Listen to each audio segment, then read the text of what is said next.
Three children on the street caught his attention for an unbelievable reason. They were identical to him. But the unexpected action of this Arab millionaire will shock and move you. Edward Thompson adjusted his Italian tie in front of the panoramic elevator mirror. From the 45th floor of the most modern building in New York, he observed the city he had helped transform into a global tech hub. Thompson Tech, his creation, had revolutionized the Latin American market with innovations that rivaled Silicon Valley. At 45, Edward was the picture of success, elegant, powerful, and utterly lonely. The elevator reached the ground floor with a soft chime. Edward crossed the lobby, discreetly greeting employees who revered him from a distance. His Mercedes awaited him, as always, promptly at 7 p.m. Paul, his driver of over a decade, opened. The door without needing instructions, routine was his best ally. "Home, sir?" asked Paul, already knowing the answer. Edward always went straight back to his penthouse in the Upper East Side after work. It was his ritual, dining alone, reviewing, reports and sleeping. A meticulously planned life with no room for surprises. "Yes, Paul, the usual route," Edward replied, already lost in his thoughts as he watched the city through the car's bulletproof windows. The familiar journey continued normally until something unusual caught his attention. In Central Park, 3 children were playing near the fountain. Edward normally wouldn't have noticed the scene. Children playing were part of the urban landscape. But there was something different about those 3, something too familiar. "Paul, stop the car," Edward ordered, his voice betraying an unusual urgency. The driver, surprised by the unexpected request, gently pulled the vehicle over. Edward leaned forward, his eyes fixed on the 3 children. They appeared to be around 8 or 9 years old, dressed in simple clothes and playing carefree. But what left him stunned was realizing that the 3 were identical, and even more unsettling, they were identical to him as a child. Edward felt his heart race. The children had the same almond-shaped green eyes, the same angular face shape, even the distinctive birthmark near the right temple, a mark he had always considered unique. "Sir, is everything all right?" Paul's worried voice brought him back to reality. Without responding, Edward opened the car door and hurriedly stepped out. The children, noticing his presence, stopped playing. For a moment, 4 pairs of identical eyes met in a surreal silence. Edward took a step toward them, but before he could reach them, a woman came running. "Liam, Matthew, Philip, let's go now!" she shouted, hurrying the children who, as if snapping out of a trance, ran toward her. "Wait!" Edward tried to call out, but the woman and the children quickly disappeared among the pedestrians crowding the sidewalk during rush hour. Edward stood still, feeling the world spin around him. Those faces, they were like looking into a mirror of the past, multiplied by 3. How was this possible? His analytical mind tried to process what he had just seen, but no logical explanation seemed to make sense. He returned to the car in silence, ignoring Paul's concerned gaze. "Home," he murmured, his voice low and distant. Throughout the drive, the images of the children wouldn't leave his mind. His thoughts raced wildly, searching for explanations, connections, anything that made sense. In his penthouse, Edward went straight to his office. He turned on his computer and began researching cases of children with extraordinary similarities, genetics, and unlikely coincidences. The hours passed as he delved deeper and deeper into his investigations. Around 3 in the morning, exhausted but unable to sleep, Edward poured himself a glass of whiskey, something he rarely did. He approached the floor-to-ceiling window, gazing out at the city that never slept. New York, the metropolis he knew so well, suddenly seemed to hold secrets he had never imagined. He picked up his phone and called Charles, the head of his security team. The time didn't matter. He paid generously to have his staff available 24/7. "Charles, I need you to do something discreetly," he said, as soon as the security chief answered. "There are 3 children who frequent Central Park. They look to be around 8 or 9 years old, and they're identical. I want to know everything about them. Who their parents are, where they live, which school they attend, everything." "Yes, Mr. Thompson, I'll start immediately." Edward hung up the phone and turned his gaze back to the city. His meticulously organized life was about to change drastically. He could feel it. Those children were more than a coincidence. They were a mystery he needed to unravel. The next morning, Edward cancelled all his meetings, something he had never done before. He settled into his penthouse office and began sifting through old family records. His mother, Mary Claire, had always been reserved about the family's past, especially the time before Edward's birth. Now, that reticence took on a new meaning. He found an old photo of himself at age 9, taken at an event hosted by the Full Life Foundation, the philanthropic organization founded by his grandparents. In the picture, he stood next to a man his mother had always introduced as an old family friend, Dr. Robert Fernandez, a renowned geneticist. Edward vaguely remembered him, a quiet man who always observed him with peculiar interest during social events. His investigation was interrupted by the ringing of his phone. It was Charles. "Mr. Thompson, I have the first set of information." The children were seen again in the park. The woman accompanying them appears to be a caregiver. They stay there for about an hour, always at the same time. "We'll continue monitoring and gathering more data." Edward thanked him and hung up. He glanced at the clock. 2 hours remained until the children's usual time at the park. For the first time in his adult life, Edward Thompson felt completely unprepared for what lay ahead. But one thing he knew for sure: he wouldn't rest until he uncovered the truth behind those 3 faces, identical to his own. The decision to return to the park wasn't easy for Edward. Throughout his professional life, he had based his actions on meticulous analysis and careful planning. Now he was about to act on pure instinct. He dressed in more casual clothes, an attempt to appear less intimidating, and dismissed Paul, choosing to drive himself. He arrived at Central Park half an hour before the children's usual time. He chose a discreet bench, partially shaded by a century-old tree, and waited. His heart was beating irregularly, something that not even the most tense negotiations of his career had managed to provoke. Right at 4 p.m., the 3 children arrived with the same woman from the day before.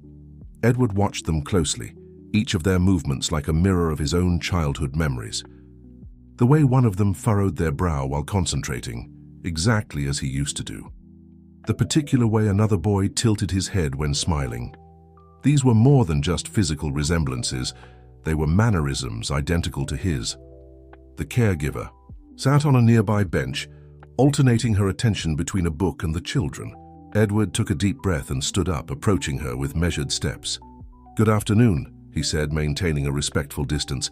"Can we talk?" The woman looked up from her book and immediately paled upon recognizing him. "Mr. Thompson," she murmured, clearly nervous. "Please, I just take care of the children. I don't mean to cause any trouble," Edward interrupted gently. "I just want to understand. Those children, who are they?" The woman who introduced herself as Rachel seemed torn between fear and something Edward couldn't quite identify. Compassion, perhaps. "I really shouldn't be talking to you," she said, glancing nervously around. "But maybe you have the right to know." Rachel hesitated for a moment before continuing. "I've been taking care of them for 5 years. Liam, Matthew, and Philip, they're special children. They were adopted by different families but stay in touch. I organize these weekly meetings." "Adopted?" Edward felt his throat go dry. "Where did they come from?" "From the New Dawn Institute," Rachel replied, her voice dropping to almost a whisper. "But the institute closed 2 years ago. I worked there. That's why the families hired me to keep taking care of them." Edward sensed there was more to the story than Rachel was willing to share. "Are there records about their biological parents?" Rachel shook her head. "The records are confusing. Some documents are missing, but..." She hesitated again. "There was an organization that oversaw all decisions about the children. The Full Life Foundation." The name hit Edward like a punch. The Full Life Foundation, the same organization that appeared in that old photograph in his office, his own family's foundation. "Rachel, I need you to help me understand more about this," Edward said, trying to keep his voice calm despite the storm of emotions raging inside him. "I can compensate you generously for any information." "It's not about money, Mr. Thompson," Rachel replied, a tremor in her voice. "There are powerful people involved, people who don't want certain stories to come to light." At that moment, one of the boys, Edward couldn't tell which one, ran up. "Aunt Rachel, look what I found," he exclaimed, stopping abruptly when he saw Edward. The two stared at each other in silence, child and adult, like reflections in a temporal mirror. "Philip, go back to your brothers," Rachel ordered gently. The boy obeyed, but not without casting one last curious glance at Edward. "Brothers?" Edward murmured. "Do they consider themselves brothers?" "They are brothers," Rachel stated with surprising certainty, "in a way that perhaps you do not yet understand." Edward took a business card from his pocket and handed it to Rachel. "Please, if you hear anything else, if you remember any detail, so come find me. You don't need to be afraid." Rachel took the card with trembling hands and placed it in her purse. "There are things it's better not to know, Mr. Thompson," she said, standing up. "Liam, Matthew, Philip, time to go." The children came running, and Edward watched as they walked away. His mind buzzed with the new information, the New Dawn Institute, the Full Life Foundation, Rachel's veiled warnings about powerful people. Everything pointed to a much larger mystery than he had initially imagined. Back at his apartment, Edward began obsessively researching the New Dawn Institute. Public records were scarce, but one detail caught his attention. The institute had received substantial donations from the Full Life Foundation for years, always around the time of its anniversary. As he sifted through old digitized newspaper clippings, his phone rang. It was an unknown number. "Mr. Thompson?" Rachel's voice sounded tense. "I'm sorry to call so late, but there's something I need to tell you. Not over the phone. Can we meet?" "Of course," Edward replied immediately. "Where and when?" "Tomorrow at 10 a.m. at Sophia's Cafe on Augusta Street. It's important. It's dangerous. Please come. Alone." Before Edward could ask more questions, Rachel hung up. He remained seated in his office, gazing out the window at the city. The lights of New York flickered like earthly stars, each potentially holding a fragment of the mystery surrounding his life. His phone rang again. It was Charles, his head of security. "Mr. Thompson, we've discovered something about the New Dawn Institute. In the old archives, we found mention of a project called Project Genesis. And there's more. Dr. Robert Fernandez, the geneticist from the old photo, was the scientific director of the project. We found records indicating he made frequent visits to your residence during your childhood." Edward felt a chill run down his spine. The pieces were beginning to fall into place, forming a disturbing puzzle. He remembered Dr. Fernandez's visits, always accompanied by his black briefcase, always interested in his development. At the time, his mother had said they were just routine checkups. "There's one more thing, sir," Charles continued. "Dr. Fernandez is currently admitted to a private clinic on the outskirts of New York. Critical condition, according to the information we obtained." Edward glanced at the clock. 11:47 p.m. Too late for visits, but his mind wouldn't rest with so many unanswered questions. "Send me the clinic's address," he ordered. "And Charles, keep this absolutely confidential." He hung up the phone and went to his bedroom. Opening the wall safe, he retrieved an old folder his mother had stored there years ago. "Important family documents," she had said. Edward had never been interested in its contents, always too focused on his own projects and achievements. Now, every yellowed page seemed to hold potential answers. Among the documents, he found something that made his heart race. A series of medical reports from his childhood, all signed by Dr. Fernandez. The dates coincided with the donations from the Full Life Foundation to the New Dawn Institute. In one of the reports, a handwritten note caught his attention. Project Genesis, Subject Alpha, development within expected parameters.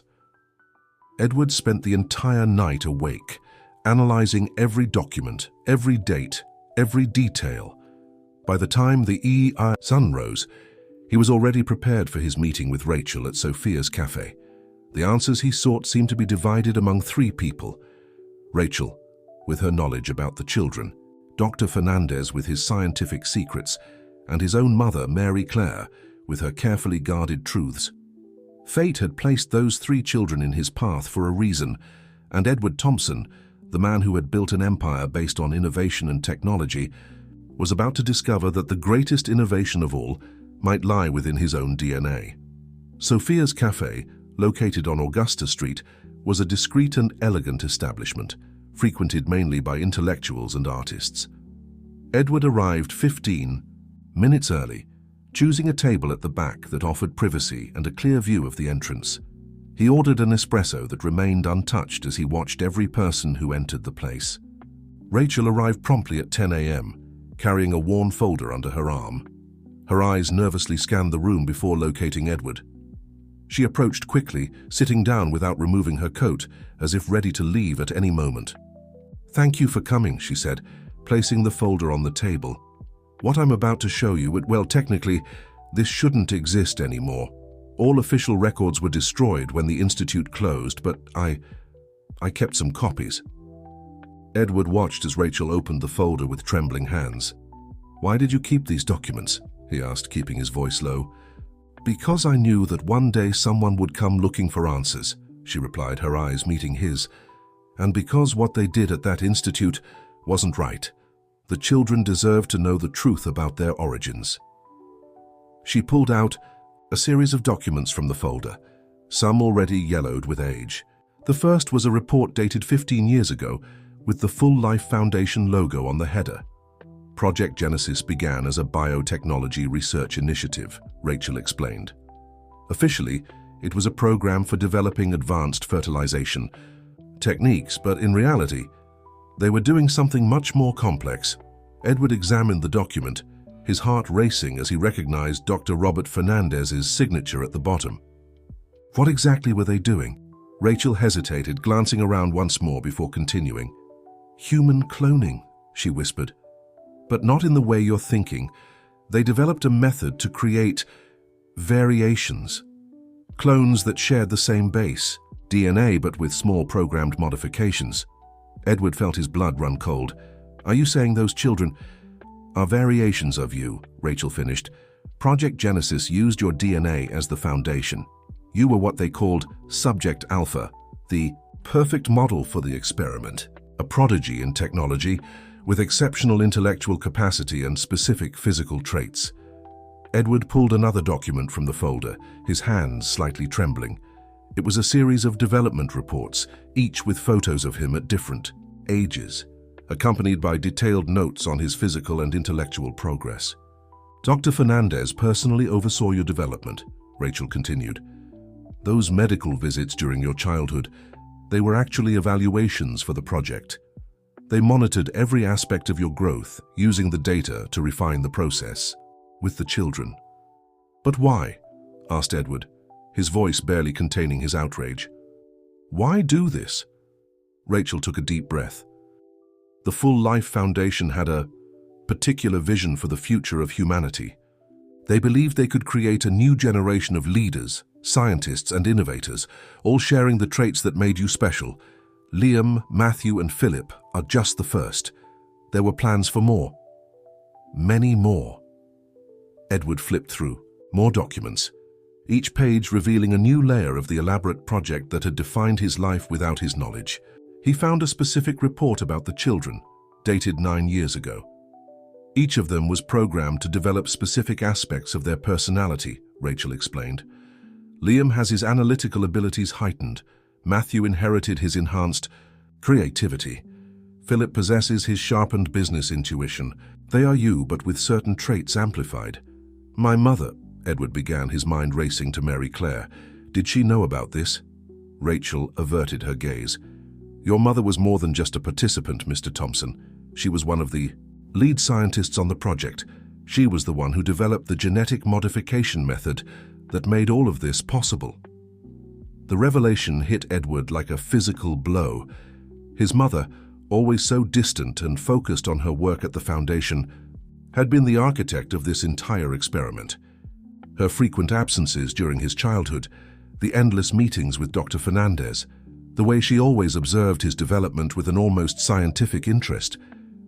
It all made terrible sense now. "There's one more thing you need to know," Rachel said, pulling a final document from the folder. "The project didn't end with the Institute's closure. The research continues somewhere else, and they know you've discovered the children." Edward took the document, a printed email dated the previous week. In it, clear instructions. To keep the children out of his reach, signed by a name he knew well, Dr. Amanda Turner, current scientific director of the Full Life Foundation. Why are you telling me all this? Edward asked, studying Rachel's face. Why take the risk? Because those children are not scientific experiments, she replied firmly. They are human beings, and because you deserve to know the truth about who you are and why you were chosen. The sound of a cup shattering on the table next to them made Rachel jump. She began gathering the documents hurriedly. I can't stay any longer. I've already said more than I should. But there's something you need to check.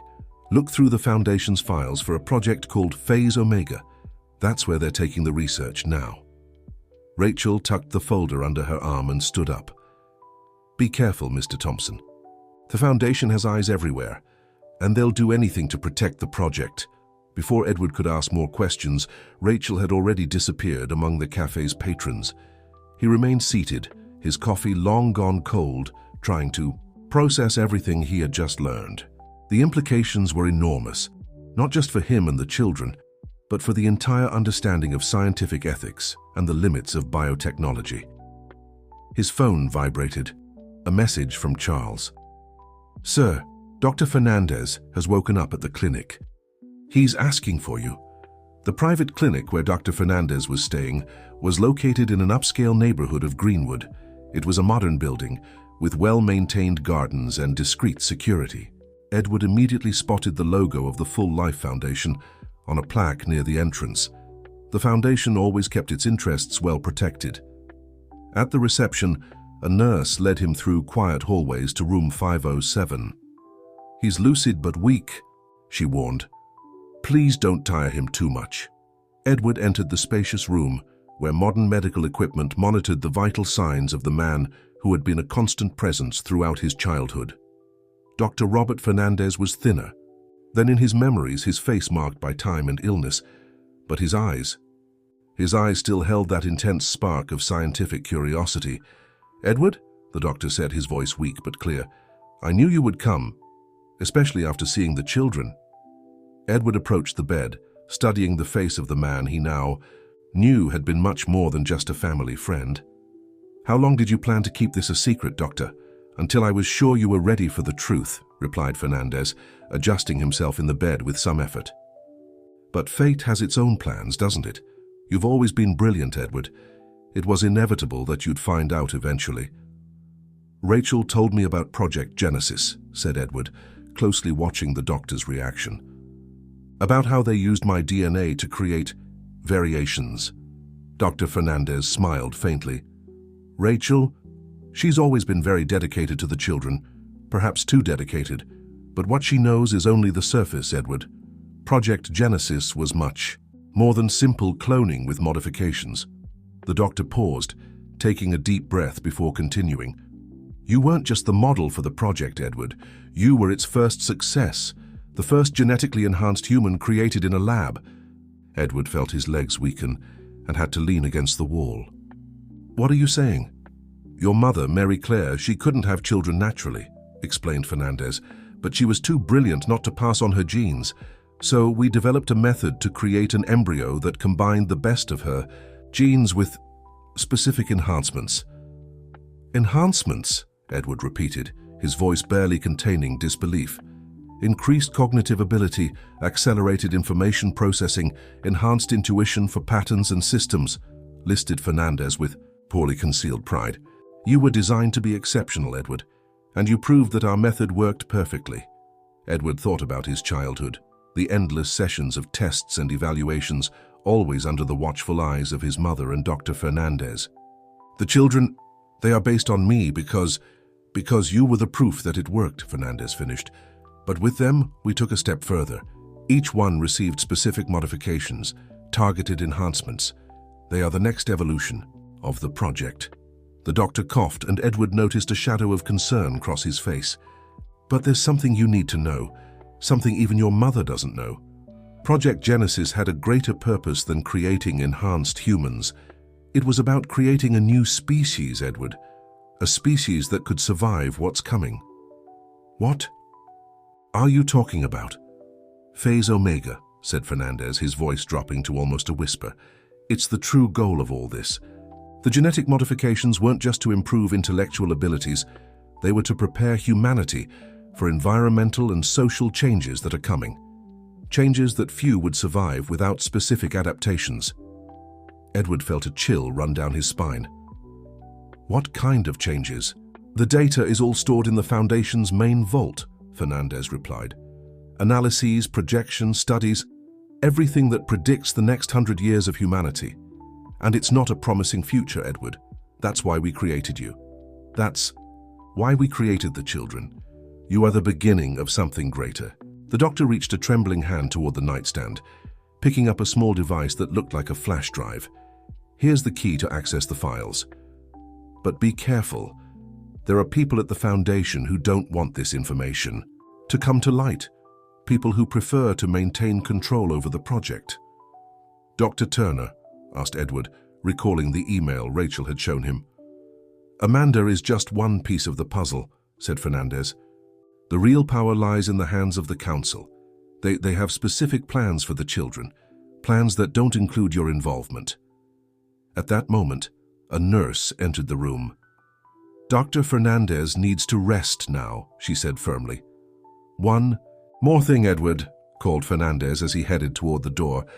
Your mother, see, she truly believed she was doing what was best for humanity, and for you. Don't judge her too harshly.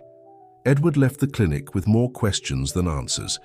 The flash drive in his pocket felt like it weighed a ton, carrying secrets that could change not only his life, but potentially the future of humanity. In his car, he found a message from an unknown number. Mr. Thompson, this is Rachel. We need to meet again. It's about the children. They're in danger. Edward drove straight to Thompson Tech after leaving the clinic. His office on the top floor with its advanced security systems was the only place he felt safe to examine the contents of the flash drive. Rachel's message about the danger the children were in echoed in his mind, heightening his urgency. In the private elevator, Edward received a call from his assistant. Mr. Thompson, Dr. Amanda Turner from the Full Life Foundation is here. He says he needs to discuss urgent matters regarding the partnership with the Foundation. Edward felt his heart race. Amanda's presence couldn't be a coincidence. Tell him I'm in an important meeting, rescheduled for tomorrow. She insists on waiting, sir. She said it's about Project Genesis. The mention of the project's name openly alarmed him. It was a veiled warning. They knew he was investigating. Very well, he replied after a calculated pause. I'll be there in 15 minutes. Those 15 minutes would be crucial. As soon as he entered his office, Edward activated all security protocols and connected the flash drive to an isolated computer, disconnected from the network. The screen flickered, displaying an old but sophisticated interface. Files began to unpack automatically, revealing folders with coded names. One in particular caught his attention. Protocol Omega, Predictions 2025-2125. Inside, he found documents detailing climate, social and technological studies that painted an alarming picture of the future. Genetic adaptation necessary for survival in altered atmospheric conditions. Cognitive modifications for accelerated information processing in a hyper-connected society. Increased resistance to new pathogens. The reports were extensive and detailed, signed by renowned scientists from various fields. All pointed to one unequivocal conclusion: humanity in its current form was not prepared for the dramatic changes ahead. A folder labeled Subject Alpha, Edward Thompson, contained his own medical and genetic records. The modifications made to his DNA had only been the beginning, a test for what was to come. The children, Liam, Matthew, and Philip, represented the evolution of these experiments. A video file caught his attention. It was an old recording showing his mother, Mary Claire, much younger in a laboratory. She spoke directly to the camera. Project Genesis isn't just about creating better humans. It's about ensuring humanity has a chance to survive what's coming. The modifications we made to embryo E01, Edward, are just the first step. Each subsequent generation will receive specific adaptations, preparing them for different aspects of the predicted changes. Edward paused the video, feeling a mix of emotions. His very existence was the result of a plan far greater than he had imagined. But before he could continue exploring the files, his phone vibrated. Another message from Rachel. I'm in the underground parking lot. I need to show you something urgent about the children. Come alone."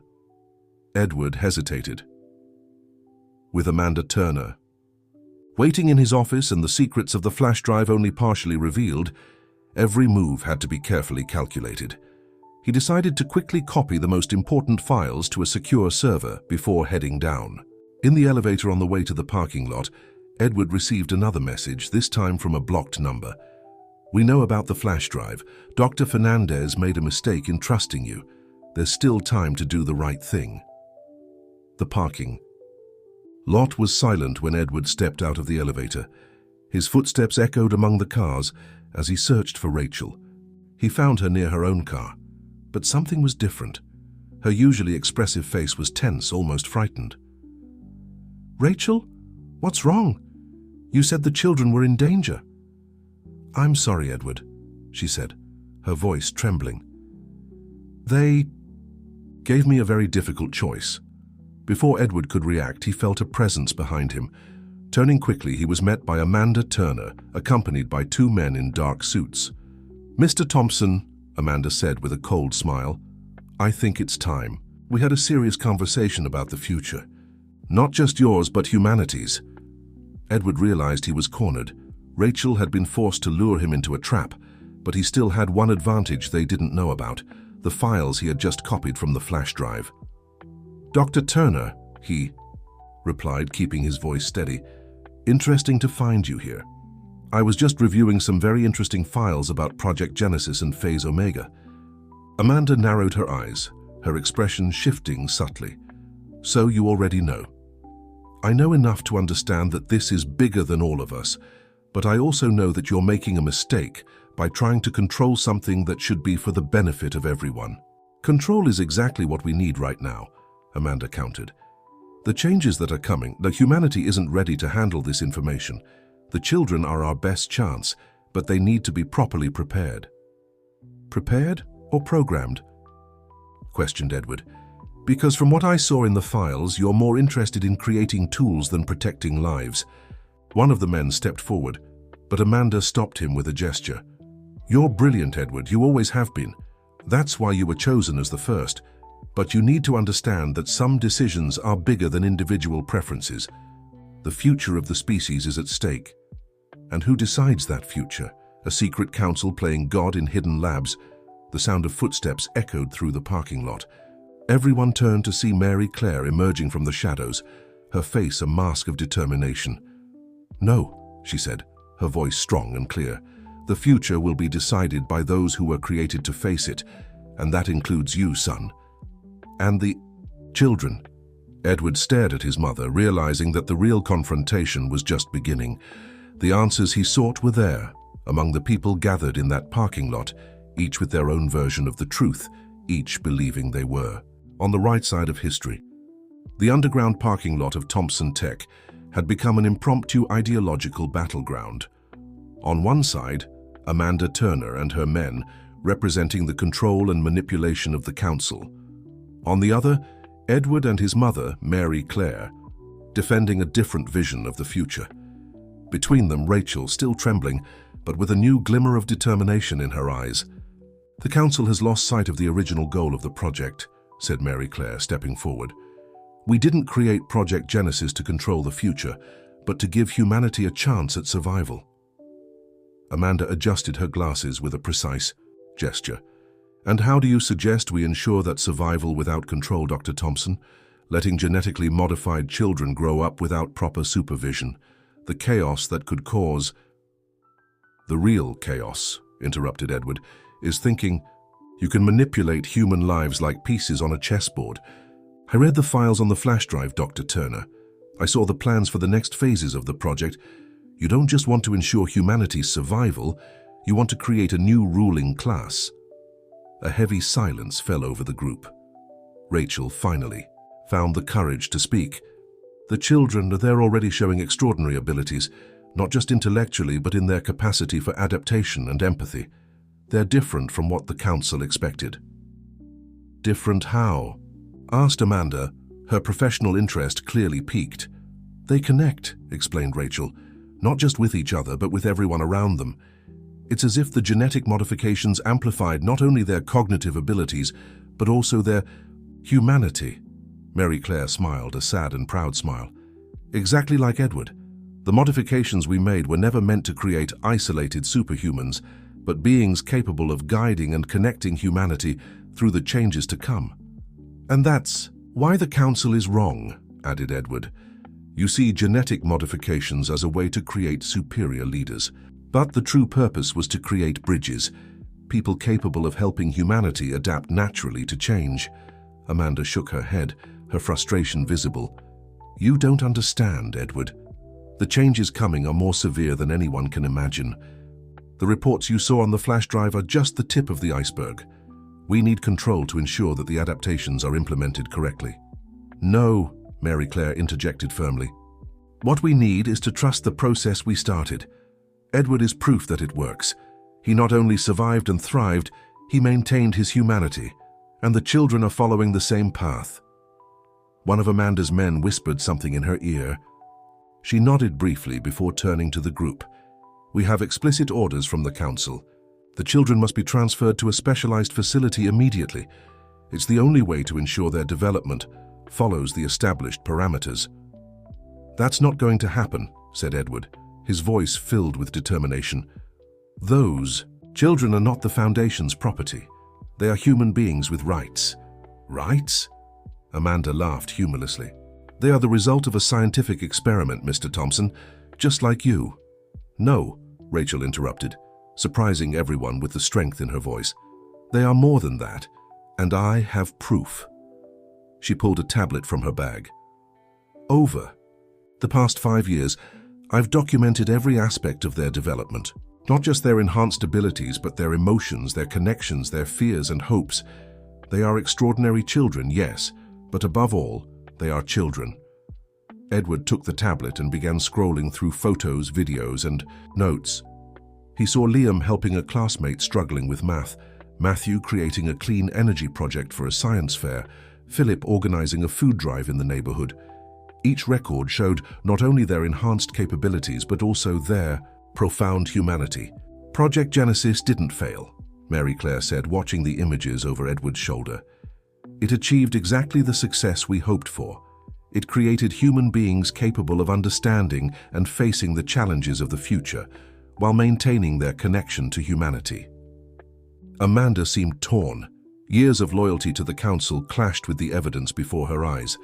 Even if you're right, she finally said, the Council will never allow the children to remain outside their control. The Council no longer has a choice, Edward replied. He pulled his phone from his pocket and showed a completed data transfer screen. All the files from the flash drive, including the Council's plans and evidence of illegal experimentation, have been uploaded to secure servers. An algorithm will automatically distribute them to authorities and the media if anything happens. To me or the children? Amanda's men stepped forward, but she stopped them again. You wouldn't do this. Exposing the project would destroy everything, including your family's reputation and your company's. Some things are more important than reputation, Edward replied. The truth is one of them. The lives of those children are another. Mary Claire placed a hand on her son's shoulder. Amanda, you're a brilliant scientist. You know we're right. Control was never the answer. Natural adaptation is the only sustainable path. The silence that followed seemed to carry the weight of decades of secrets and crucial decisions. Finally, Amanda sighed. The Council won't accept this easily. Then perhaps it's time for a change in the Foundation's leadership, Mary Claire suggested. Someone who understands the true purpose of Project Genesis. Edward stepped forward, facing Amanda directly. The choice is yours, Dr. Turner. Continue, blindly following the Council's orders, or join us to ensure these children, and all the others to come, have the chance to develop their potential naturally. The tension in the parking lot was palpable, as everyone awaited Amanda's decision. The future of Project Genesis, the children, and potentially humanity itself depended on what would happen in the next few moments. Amanda Turner remained silent for a long time, her gaze shifting between the files on the tablet and the people around her. 20 years of scientific research had taught her the importance of concrete data, and the evidence presented by Rachel was irrefutable. The children were thriving in a way the council had not anticipated. "I'll need guarantees," she said finally, her professional voice masking the internal turmoil. "Complete documentation of the children's development, access to monitoring data, security protocols." Edward nodded, maintaining a neutral expression. "You will have access to everything, provided you accept our conditions. The children remain with their adoptive families. No special facilities or unauthorized experiments. And most importantly," added Mary Claire, "Project Genesis returns to its roots. Ethical research, transparency in procedures, a focus on the collective benefit of humanity." Rachel, who had been silently observing the interaction, stepped forward. "There's something you need to see." She manipulated the tablet, opening a recent video file. This was recorded last week during one of the children's gatherings. The video showed Liam, Matthew, and Philip working together on a school project about sustainability. What stood out wasn't just the complexity of the project for children their age, but the way they interacted, a natural synchronicity, as if they could anticipate each other's thoughts. "The genetic modifications," explained Mary Claire, watching. The video, with scientific interest, seemed to have created a form of enhanced empathy. They not only understand complex concepts, they can convey them in ways others can grasp. "It's more than that," interrupted Rachel. "Last week, Liam developed a simplified method to teach advanced math to his classmates. Matthew created an economical irrigation system being implemented throughout the community, and Philip organized a peer mentorship program." Amanda stepped closer to get a better look at the video. "They're using their enhanced abilities to help others," Edward finished. "Exactly as the project was meant to be from the start. It's not about creating a superior elite, but about developing individuals who can help humanity adapt to the changes ahead." The men accompanying Amanda began to show signs of unease. One of them touched his ear, apparently receiving some communication. Amanda gestured for them to wait. "The council is demanding an immediate response," she said, her voice now carrying a note of urgency. "They know we're here. We need to make a decision." Mary Claire approached Amanda, placing a hand on her shoulder. You've always been a brilliant scientist, Amanda. You know we're on the right path. The council is stuck in an outdated vision of control and power. The future we need to build is one of cooperation and adaptation." Edward observed the interaction with interest. Amanda Turner had been one of the most promising scientists of her generation before joining the council. Her contribution to Project Genesis had been pivotal, even though her vision had later diverged from the original goal. "If I support you," Amanda finally said, "I'll need protection. The council doesn't take desertions lightly." "Thompson, Tech has enough resources to ensure your safety," Edward replied. "And more importantly, we have the means to implement the project's original vision on a large scale." Rachel, who had remained near her car, suddenly paled. "The children, they're coming." Everyone turned toward the parking lot entrance, where three familiar figures emerged from the shadows. Liam, Matthew, and Philip walked side by side, their serious expressions revealing a maturity beyond their years. "How did they get here?"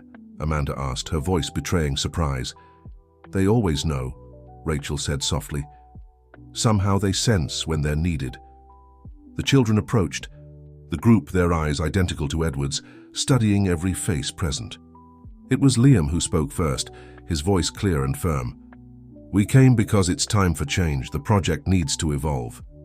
Matthew stepped forward. "We understand what we are, and we know our purpose." "We're not experiments," Philip added. "We're the bridge between the present and the future." Edward felt something strange as he listened to the children speak, a sense of connection that went beyond shared DNA. It was as if, in that moment, he could feel what they felt, understand the world through their unique perspectives. Amanda Turner watched the scene with scientific fascination. The empathic connection, it's stronger than we imagined. "It's because it's finally working as it should," explained Mary Claire. "No excessive control, no manipulation, just the natural development of the abilities we implemented." The children approached Edward, forming a small circle. The resemblance between the four was striking, but it went beyond physical appearance. There was a resonance among them, a mutual understanding that transcended words. "The council is..." Wrong, said Liam, looking directly at Amanda. The future can't be controlled, it needs to be guided. And that's why we need all of you, added Matthew. Scientists, caregivers, families, everyone has a role to play. Philip completed the thought. Project Genesis isn't about creating superhumans, it's about creating connections, bridges between who we are and what we can become. Amanda Turner took a deep breath, making her final decision. She pulled a small device from her pocket, a direct communicator with the council, and turned it off. "You're right," she said, addressing both the children and the adults. "It's time for change." The days following the confrontation in the parking lot were filled with intense activity. Edward transformed an entire floor of Thompson Tech into a research center dedicated to the new direction of Project Genesis. Amanda Turner, now working alongside Mary Claire, led the scientific team that would reorganize the entire structure of the program. "The data is remarkable," Amanda commented, reviewing the children's development reports in one of the new research rooms. The absence of rigid control not only didn't hinder their development, it actually enhanced their abilities in ways we hadn't anticipated. Mary Claire smiled, observing through the observation room window where Liam, Matthew, and Philip interacted with other children in a study session coordinated by Rachel. The true potential of the project has always been in integration, not isolation. Edward entered the room carrying a folder with the latest financial reports. Thompson Tech had redirected a significant portion of its resources to the new program. "The council made contact," he announced, his expression serious but determined. "It was expected," Amanda replied, adjusting her glasses. "They wouldn't easily give up control over the project. What exactly did they say?" "They made veiled threats about exposing irregularities in the original research," Edward explained, sitting down at the conference table. "But we have our own documentation. Every questionable decision they made, every ethical deviation they carried out, it's all recorded." Mary Claire approached the table, her expression thoughtful. "We can't let the fear of exposure stop us from doing what's right. The world needs to understand the true nature and purpose of Project Genesis." At that moment, Rachel entered the room, accompanied by the three children. Liam was carrying a tablet with a complex diagram he had drawn. Matthew held several sheets of notes, and Philip had a small device he had built himself. "We need to show you something important," said Liam, his voice conveying controlled urgency. "We discovered a pattern in the project's data that no one had noticed before." Matthew spread his notes on the table. "The genetic modifications aren't just about enhancing individual abilities. There's a cascading effect that impacts the people around us. It's like a social neural network," added Philip, activating his device, which projected a three-dimensional hologram in the center of the table. Each modified person acts as a connection node, facilitating the development of latent abilities in others. The adults watched in fascination as the children explained their discovery. The hologram displayed a visual representation of how their interactions with other children were gradually raising the level of understanding and capability of the entire community. "We're not just adapting to the future," explained Liam. "We're helping others adapt as well." Amanda Turner studied the diagram with intense scientific interest. This would explain why the results have been so different from what the council expected. They aim to create isolated superior individuals, but in reality, we've created catalysts for collective evolution. "And that's why we need to expand the program," said Matthew. "Not through more genetic modifications, but by leveraging the cascading effect that already exists." Edward watched the children with a mix of pride and admiration. They had surpassed all expectations, not just in terms of intellectual capability, but especially in their understanding of the greater purpose of their existence. "We have a proposal," announced Philip, manipulating the hologram to display a new set of data, an integrated educational program that combines our advanced knowledge with teaching methods tailored to different learning levels. "We've already started implementing it on a small scale at school," added Liam. "The results are promising. The other children not only learn faster, they develop a deeper understanding and a greater ability to apply knowledge." Mary Claire approached the children, studying their faces so similar to her son's. You've understood something that we, scientists, took decades to realize. True progress doesn't come from isolation, but from connection. Rachel, who had remained silent, observing the interaction, finally spoke. The adoptive families noticed changes not only in the children, but in everyone around them. It's as if they create an accelerated development field that benefits the entire community. Amanda Turner began taking quick notes on her tablet. We need to document this properly. If we can prove that the effect is consistent and replicable, we'll have a solid foundation to advocate for the new direction of the project. The council will never accept it, warned Edward. This goes against everything they stand for: control, segregation, centralized power. The council won't have a choice, replied Liam with surprising confidence. The results speak for themselves, and now we have something they don't. What? Asked Amanda. The truth, answered Matthew. And more importantly, we have a purpose greater than power. Philip manipulated the hologram one last time, revealing a future projection that showed the potential impact of the expanded program. We're not creating a new superior species. We're building bridges to a future where all of humanity can evolve together. Edward felt a wave of emotion as he watched the children present their vision of the future. They were more than scientific experiments, more than modified versions of their DNA. They were living proof that humanity's true progress wouldn't come through control and segregation, but through connection and collective evolution. The main auditorium of the Full Life Foundation was packed that Thursday morning. Members of the council, scientists, researchers, and representatives from partner institutions awaited the start of the presentation that promised to revolutionize the understanding of Project Genesis. Edward Thompson, standing on stage alongside his mother, Amanda Turner, and the three children, observed the audience with serene determination. Ladies and gentlemen, Edward began, his firm voice echoing through the room. Today we're not just here to discuss the future of Project Genesis. We're here to reveal its true nature and potential. In the front row, the 7 members of the council maintained grave expressions. Arthur Blackwood, the president of the council, didn't hide his displeasure with the course of events. Beside him, directors and executives who had controlled the project for decades showed similar apprehension. Mary Claire took the microphone. 30 years ago, we embarked on an ambitious scientific journey. Our goal was to prepare humanity for inevitable changes in our future. But at some point, we lost sight of the true purpose of this mission. Liam, Matthew, and Philip stood before the large projection screen. The auditorium fell completely silent. As Liam began to speak, what you see are 3 genetically modified children. What you don't see is the impact our existence has on the community around us. Matthew activated the presentation, displaying graphs and data compiled over the past few months. Our enhanced abilities are not an end in themselves. They are tools to catalyze collective development. Observe the data, continued Philip, highlighting a series of impressive statistics. In just 6 months of targeted interaction, the schools we attended showed a 300% improvement in overall student performance.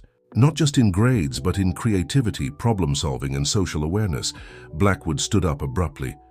This is unacceptable. The project has specific protocols, established guidelines. We cannot allow for the children to develop their true potential, interrupted Amanda Turner, stepping onto the stage, or for humanity to benefit from the discoveries we've made. Edward raised his hand, calling for silence. Council members, I understand your concerns about control and safety, but the results are undeniable. The true success of Project Genesis lies not in creating superior individuals, but in the multiplier effect they generate.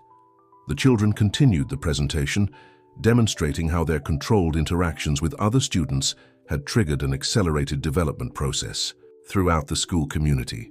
Teachers reported significant improvements, not only in academic performance, but also in the social and emotional skills of the students. What we are witnessing, explained Mary Claire, is the true evolution we have always sought, not through imposition or control, but through connection and natural development. Blackwood, visibly displeased, signaled to his aides, "This is a direct violation of the Foundation's protocols." We have the authority to immediately halt all these unauthorized activities. It was at that moment that Amanda Turner revealed her final card. Actually, Doctor Blackwood, they don't. All procedures were properly documented and approved by the Independent Ethics Committee we established. More importantly, we have evidence that the Council deliberately concealed crucial data about the project's beneficial potential. Edward stepped forward, his expression serious. Gentlemen, we are not here to create conflict. We are offering an opportunity for redemption. Project Genesis can continue under new leadership, with full transparency and a focus on collective benefit. The children approached the edge of the stage, their presence radiating an impressive serenity. Liam spoke up.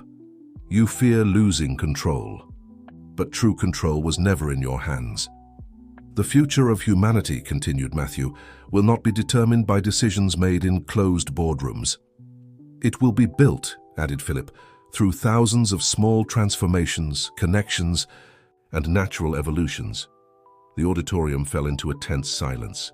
Blackwood and the other council members whispered among themselves, clearly realizing they had lost control of the situation. The presence of dozens of journalists and independent scientists made any attempt to suppress the revelations impossible. Mary Claire seized the moment to present the formal proposal for restructuring the foundation. The new management model would include a diverse board with representatives from the scientific, educational, and social communities. Project Genesis would be transformed into an open program for human development, emphasizing integration and collective evolution. The choice is simple, concluded Edward. We can continue fighting to control the inevitable, or we can work together to guide humanity on its journey of natural evolution. Blackwood stood again, but this time his demeanor was different. Years of power and control had given way to a reluctant understanding of the inevitability of change. We will need guarantees, he said, his voice betraying a mix of resignation and concern. Safety protocols, proper oversight. You will have all of that, Amanda replied, but no longer through absolute control. The future of the project will be built on foundations of transparency, cooperation, and mutual benefit. The children exchanged glances, an identical small smile appearing on their faces. They knew that this moment marked not just a shift in the project's direction, but the beginning of a new era for humanity. The audience, which had been watching in silence, erupted into applause. Scientists, researchers, and journalists stood up, recognizing the historical significance of the moment. Project Genesis was finally becoming what it was always meant to be, a bridge to the future of humanity. 6 months had passed since the historic presentation at the Full Life Foundation. Edward Thompson's office at Thompson Tech, once a symbol of his isolation, now buzzed with activity and purpose. The glass walls offered a privileged view of the new Integrated Development Center, built on the land adjacent to the main building. The results from the first semester have exceeded all expectations, reported Amanda Turner, presenting the latest data during one of the weekly progress meetings. The pilot program is already running in 50 schools, and the development indicators are extraordinary. Mary Claire, who now split her time between research and overseeing the program, smiled with satisfaction. The most impressive thing is how the effect spreads naturally. We don't need to force anything, the connections just happen. Rachel, who had been promoted to Human Development Coordinator, added, families report significant changes not only in the children directly involved in the program, but throughout the entire community. It's as if we've awakened a dormant potential in everyone. Edward gazed out the window as Liam, Matthew, and Philip led a mentoring session in the center's garden. Around them, dozens of children actively participated in projects and discussions. The scene was living proof of the success of the new approach. "Daddy," called a familiar voice. Edward turned to find Sophia, his 6-year-old daughter, entering the room accompanied by Liam. The decision to have a child, made after all the revelations about his own origins, had been one of the most personal and meaningful outcomes of that entire journey. Sophia showed an impressive ability for mathematical patterns today, Liam reported, his green eyes identical to Edward's, shining with pride. She managed to explain complex concepts to older children in a way everyone understood. Edward knelt to hug his daughter, feeling a deep emotion. Sophia had been born without genetic modifications, a conscious decision he and his wife Anna, whom he had met during the implementation of the new program, had made. The girl was living proof that extraordinary potential didn't need to come from laboratories. Modified DNA was never the most important factor, commented Mary Claire, observing the interaction between grandson and great-granddaughter. It was just a tool to awaken something that already exists within all of us. Amanda Turner agreed, adjusting her glasses as she reviewed the latest reports. The data confirms it. The children in the program show exceptional improvements, but the most surprising thing is how this development spreads organically throughout the community. The meeting was interrupted by the arrival of Matthew and Philip, accompanied by a group of international scientists who had come to learn about the program. Among them was Dr. Sarah Chen, a renowned geneticist who had initially been skeptical of the new approach. "It's extraordinary," Dr. Chen remarked after observing one of the development sessions. "You're not just creating exceptional individuals, you're catalyzing a natural social evolution." Edward smiled, recalling his own journey of discovery. "That's exactly what took us so long to understand. Project Genesis was never about creating a new superior species. It was about awakening the potential that already exists within every human being." Sophia, who had joined a group of children in the garden, was demonstrating this very principle in action. Without any genetic modification, she naturally manifested exceptional abilities, catalyzed by her interactions with Liam, Matthew, and Philip. "The future we imagined is being built in a way we never predicted," reflected Mary Claire, watching her granddaughter interact with the other children. "Not through control or manipulation, but through natural connections and mutual development." Amanda Turner presented the plans for the next phase of the program. "With the approval of the new council, we will begin expanding to 200 more schools next semester. The monitoring protocols are working perfectly, and international community interest continues to grow." Rachel added, "The families who initially feared the program are now our strongest advocates. They see the positive changes not only in their children, but in the entire family and community structure." Edward felt a deep sense of satisfaction as he observed everything they had achieved. The discovery of the 3 children identical to him that afternoon in New York had triggered much more than an investigation into his origins. It had initiated a fundamental transformation in how they understood human potential. Liam, Matthew, and Philip approached Edward, each carrying their own reports and observations. They were no longer just reflections of his DNA. They had become unique individuals, each contributing in their own way to collective development. "The next group of mentors is ready to begin," announced Liam, "and the results of the community projects are even better than the previous ones," added Matthew. "The development network continues to expand naturally," concluded Philip. Edward embraced the 3 of them, feeling the weight of responsibility and the joy of accomplishment. The Arab millionaire who once saw 3 children identical to him on the street had transformed into something much greater, a catalyst for change, a bridge builder between the present and the future. Sophia returned to her father's side, her eyes shining with the same intensity she saw in the boy's eyes. "Dad, can I show you what I learned today?" "Of course, sweetheart," replied Edward, realizing that the true miracle wasn't in genetic modifications or scientific programs. It was in the natural ability of every human being to evolve, learn, and transform. The sun began to set over New York, casting a golden light over the Integrated Development Center.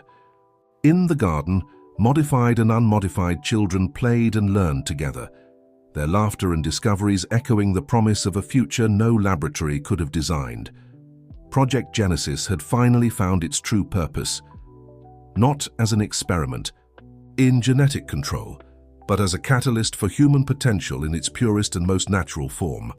Dear listeners, we hope the journey of Edward Thompson, Liam, Matthew, and Philip has touched your hearts and inspired reflections on the true meaning of evolution and human connection.